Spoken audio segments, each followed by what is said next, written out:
আকাশবাণী কলকাতা, স্থানীয় সংবাদ পড়ছি প্রবাল বন্দ্যোপাধ্যায়। এখনকার বিশেষ বিশেষ খবর। স্বাস্থ্য পরিষেবার মানোন্নয়নে রাজ্য সরকার ৬,১১৪টি শূন্যপদে স্টাফ নার্স নিয়োগ করতে চলেছে। ইচ্ছুক চাকরি প্রার্থীরা অনলাইনে আবেদন করতে পারবেন। বন্দে ভারতের পর এবার অমৃত ভারত এক্সপ্রেস পেতে চলেছে বাংলা। প্রধানমন্ত্রী আগামীকাল উত্তরপ্রদেশের অযোধ্যাধাম স্টেশন থেকে মালদা থেকে ব্যাঙ্গালোর পর্যন্ত এই ট্রেনের যাত্রার সূচনা করবেন। বালুরঘাট ও শিয়ালদার মধ্যে একটি নতুন দৈনিক এক্সপ্রেস ট্রেন চালু হতে চলেছে। আসন্ন লোকসভা নির্বাচনে প্রার্থীদের কোনো আত্মীয়কে ভোটের কাজে ব্যবহার করা যাবে না বলে নির্বাচন কমিশন সব রাজ্যের মুখ্য সচিবদের চিঠি দিয়ে জানিয়েছে। রাজ্য সরকার উচ্চশ্রী পোর্টালের মাধ্যমে শিক্ষকদের বদলি প্রক্রিয়া আরও 6 মাস স্থগিত রাখার নির্দেশ দিয়েছে। কেন্দ্রীয় সরকার 2024 সালের জানুয়ারি থেকে মার্চ প্রথম ত্রৈমাসিকে দুটি স্বল্প সঞ্চয় প্রকল্পের সুদের হার 20 বেসিস পয়েন্ট পর্যন্ত বাড়িয়েছে। আসছে বিস্তারিত সংবাদে। স্বাস্থ্য পরিষেবার মানোন্নয়নে রাজ্য সরকার ৬,১১৪টি শূন্যপদে স্টাফ নার্স নিয়োগ করতে চলেছে। বিভিন্ন হাসপাতাল ও স্বাস্থ্যকেন্দ্রে এই নার্সদের নিয়োগ করা হবে। পশ্চিমবঙ্গ স্বাস্থ্য নিয়োগ পর্ষদকে এই নিয়োগ পরিচালনার দায়িত্ব দেওয়া হচ্ছে। ইচ্ছুক চাকরি প্রার্থীরা অনলাইনে আবেদন করতে পারবেন। স্বাস্থ্য দপ্তর সূত্রে জানা গেছে, এই স্টাফ নার্স নিয়োগের ক্ষেত্রে কোনো লিখিত পরীক্ষা দিতে হবে না, শুধুমাত্র ইন্টারভিউয়ের মাধ্যমে যোগ্য প্রার্থীদের বেছে নেওয়া হবে। এই ধরনের কাজে যাদের অভিজ্ঞতা আছে তারা বাড়তি গুরুত্ব পাবেন। স্বাস্থ্য দপ্তরের জারি করা নির্দেশিকায় বলা হয়েছে, অন্য রাজ্য থেকে কেউ এই পরীক্ষায় আবেদন করতে পারবেন না। বিজ্ঞপ্তি ও আবেদন সংক্রান্ত যাবতীয় তথ্য স্বাস্থ্য দপ্তরের অফিসিয়াল ওয়েবসাইটে পাওয়া যাবে। আগামী বছরের মাঝামাঝি এই নিয়োগ প্রক্রিয়া শেষ হবে বলে জানা গিয়েছে। বন্দে ভারতের পর এবার অমৃত ভারত এক্সপ্রেস পেতে চলেছে বাংলা। প্রধানমন্ত্রী নরেন্দ্র মোদী আগামীকাল সকালে উত্তরপ্রদেশের অযোধ্যাধাম স্টেশন থেকে virtually Malda town Sir M বিশ্বেশ্বরাইয়া টার্মিনাল অমৃত ভারত এক্সপ্রেসের যাত্রা সূচনা করবেন। মালদা থেকে যাত্রা শুরু করে 42 ঘন্টায় এই ট্রেন পৌঁছবে ব্যাঙ্গালোরে। ঘন্টায় গতিবেগ হবে প্রায় 130 কিলোমিটার। সব মিলিয়ে 22টি কামরার এই ট্রেনে থাকছে CCTV camera, digital display board, পর্যাপ্ত পরিমাণে চার্জিং পয়েন্ট, আধুনিক শৌচালয় সহ নানাবিধ আধুনিক পরিষেবা। মালদা উত্তরের সাংসদ খগেন মুর্মু জানান, এই ট্রেন স্থানীয় মানুষের দীর্ঘদিনের চাহিদা পূরণ করবে। এই ট্রেনটা অত্যন্ত প্রয়োজন ছিল।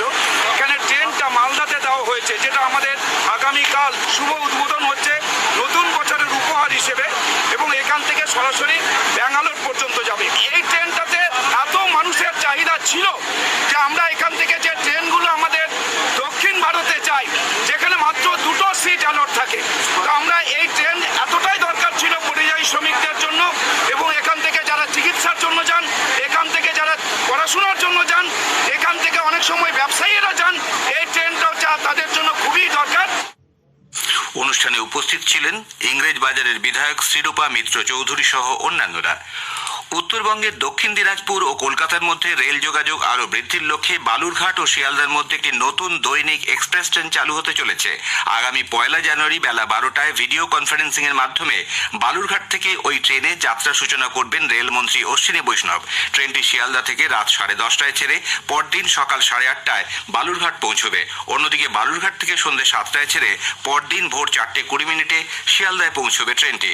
আগামী 2রা জানুয়ারি শিয়ালদা এবং 3রা জানুয়ারি বালুরঘাট থেকে ওই ট্রেন নিয়মিত চলবে বলে পূর্ব রেল সূত্রে জানা গেছে। বর্ষবরণের রাতে আগামী রবিবার যাত্রীদের সুবিধায় মেট্রো রেল তাদের নর্থ সাউথ করিডোরে নিরাপত্তা ব্যবস্থা জোরদার করার সিদ্ধান্ত নিয়েছে। মেট্রোর তরফে এক বিজ্ঞপ্তিতে জানানো হয়েছে, ওই দিন এসপ্ল্যানেড, পার্ক স্ট্রিট, ময়দান, রবীন্দ্র সদন এবং দমদম স্টেশনে অতিরিক্ত নিরাপত্তা বাহিনী মোতায়েন করা হবে। নাশকতামূলক ঘটনা প্রতিরোধে প্রতিটি স্টেশনে থাকবে পৃথক নজরদারির ব্যবস্থা। যাত্রী ভিড় সামাল দিতে স্টেশনগুলিতে অতিরিক্ত টিকিট কাউন্টার খোলা হবে। আসন্ন লোকসভা নির্বাচনে প্রার্থীদের কোনো আত্মীয়কে ভোটের কাজে ব্যবহার করা যাবে না, এই মর্মে নির্বাচন কমিশনের পক্ষ থেকে সব রাজ্যের মুখ্য সচিবদের চিঠি দেওয়া হয়েছে। ভোটের কাজে ডাক পাওয়া সরকারি কর্মীদের আগে থেকেই জানাতে হবে তাদের কোনো আত্মীয় নির্বাচনে প্রতিদ্বন্দ্বিতা করছেন কিনা। যে সমস্ত কর্মী রিটার্নিং অফিসার, পর্যবেক্ষক, মুখ্য নির্বাচন আধিকারিক বা জেলা নির্বাচন আধিকারিকের দায়িত্ব পালন করবেন তাদেরকে নিরপেক্ষ থাকতে হবে বলে ওই চিঠিতে উল্লেখ করা হয়েছে। এদিকে ভোটার লিস্টের চূড়ান্ত তালিকা প্রকাশ 5ই জানুয়ারির পরিবর্তে 22শে জানুয়ারি হবে বলে নির্বাচন কমিশন নির্দেশ দিয়েছে। ভোটার তালিকাকে ত্রুটিমুক্ত করতেই এই সিদ্ধান্ত। পঞ্চায়েত নির্বাচনের সময় রাজ্যের বিভিন্ন জেলা থেকে বোমা উদ্ধারের ঘটনায় রাজ্য রাজনীতি সরগরম হয়ে উঠেছিল। এবার ফের বোমা উদ্ধার হলো দক্ষিণ চব্বিশ পরগনার ভাঙড় ও মুর্শিদাবাদের বড়ইয়ায়। দক্ষিণ চব্বিশ পরগনার ভাঙড়ের কাটানাঙ্গা এলাকায় ধান জমি থেকে একটি বাজারের ব্যাগের ভেতর 3টি সকেট বোমা উদ্ধার করা হয়। ধান কাটার সময় ব্যাগটি নজরে আসে। কাশীপুর থানার পুলিশ সেখানে গিয়ে বোমাগুলি উদ্ধার করে। অন্যদিকে মুর্শিদাবাদের বড়ইয়ার পাঁচসুপিতে এক নির্মীয়মান বাড়ি থেকে বালতি ভর্তি বোমা উদ্ধারের ঘটনায় চাঞ্চল্য ছড়িয়েছে।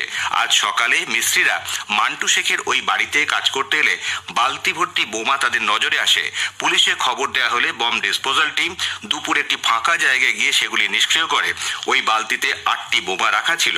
এদিকে বীরভূমের মোরারই থানার পানিহারা গ্রামে তৃণমূল কংগ্রেসের বুথ সভাপতি মোহাম্মদ সাবের বাড়ির পিছনে বোমাবাজির ঘটনা ঘটে। তার অভিযোগ, গত রাতে বাড়ির পিছনে মাঠের মধ্যে বোমা ফাটানো হয়। বিষয়টি মোরারই থানায় জানানো হয়েছে।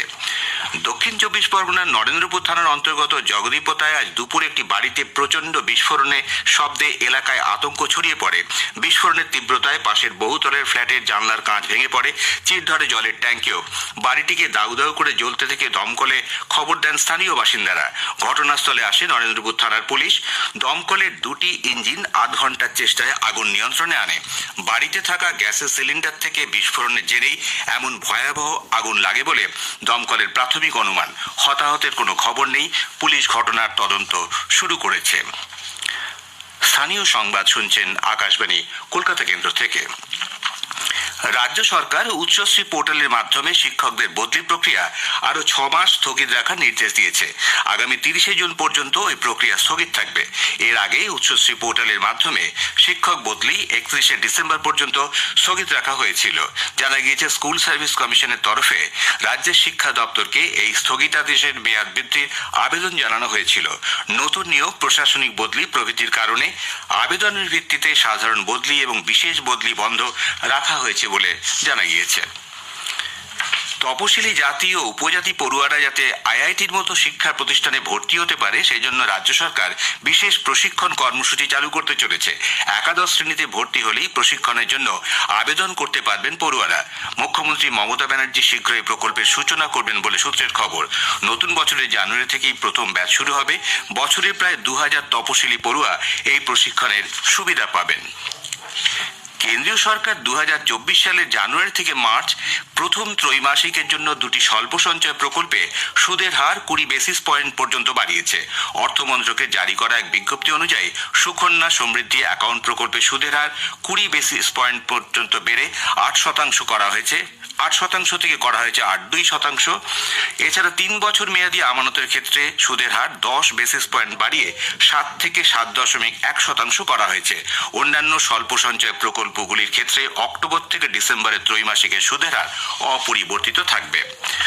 19 বছর বয়সী এক প্রসূতির মৃত্যু ঘিরে আজ পশ্চিম বর্ধমানের দুর্গাপুর মহকুমা হাসপাতাল উত্তপ্ত হয়ে ওঠে। মৃতা সোনি তুরির পরিবারের সদস্যদের অভিযোগ, চিকিৎসার গাফিলতির কারণে মৃত্যু হয়েছে। হাসপাতাল সুপারের অফিস ঘেরাও করে তারা বিক্ষোভ দেখায়। পরিস্থিতি সামাল দিতে ঘটনাস্থলে যায় নিউ টাউনশিপ থানার বিশাল পুলিশ বাহিনী। জানা গিয়েছে, গত বুধবার প্রসব যন্ত্রণা নিয়ে তিনি হাসপাতালে ভর্তি হন।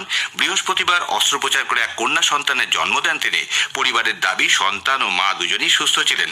আজ সকালে হাসপাতাল কর্তৃপক্ষ পরিবারকে জানান, সোনি দেবীর শারীরিক অবস্থার অবনতি ঘটেছে। দুপুর নাগাদ তার মৃত্যু হয়। পুরুলিয়া দেবেন মাহাতো গভর্নমেন্ট মেডিকেল কলেজ হাসপাতালে জানলা দিয়ে আজ এক রোগী পালানোর চেষ্টা করলে চাঞ্চল্য ছড়ায়। হাসপাতালে মেল সার্জিক্যাল বিভাগে ভর্তি থাকা আদ্রার বাসিন্দা মোহাম্মদ আমিরকে জানলায় ঝুলন্ত অবস্থায় দেখে উপস্থিত মানুষজন চিৎকার করতে থাকে। হাসপাতাল কর্তৃপক্ষ দমকলে খবর দিলে তাকে উদ্ধার করা হয়। রাজ্য সরকার রেশন দোকানগুলিতে বাংলা সহায়তা কেন্দ্র চালু করার পরিকল্পনা নিয়েছে। খাদ্য দপ্তর বাংলা সহায়তা কেন্দ্র চালু করতে ইচ্ছুক রেশন ডিলারদের তালিকা তৈরির নির্দেশ দিয়েছে। দপ্তরের রেশনিং এর ডিডিপিএস অধিকর্তাকে এ বিষয়ে উদ্যোগী হতে বলা হয়েছে। আকাশবাণী কলকাতার প্রাক্তন সাংবাদিক দেবযানী রায় প্রয়াত।